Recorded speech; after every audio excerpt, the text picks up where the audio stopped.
Let me be honest with you from the start. Online surveys will not make you rich, but they can make you money. Real money. If you understand how they actually work. Most people fail with surveys because they treat them like a lottery.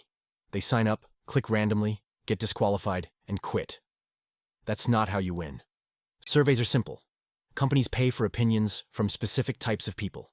Age, location, job, shopping habits. That's what they're buying. The key is this. You don't rush surveys. You qualify for them. Always fill out your profile completely and honestly. This alone increases your acceptance rate by a lot. Second, don't lie to get into surveys. The systems detect inconsistencies, and once flagged, you'll get fewer offers. Here's how I recommend using surveys. Use them as extra income, not your main job.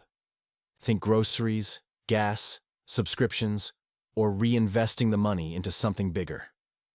The best strategy is stacking. You sign up to multiple platforms, spend 30 to 60 minutes a day, and rotate between them.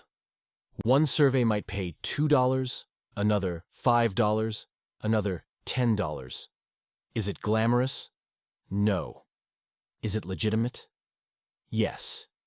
If you're consistent, smart, and patient, surveys can become a steady side income, especially if you're starting from zero. Follow and turn on notifications for daily side hustle gems. Need cash flowing today? Head straight to www.kill9t05.com.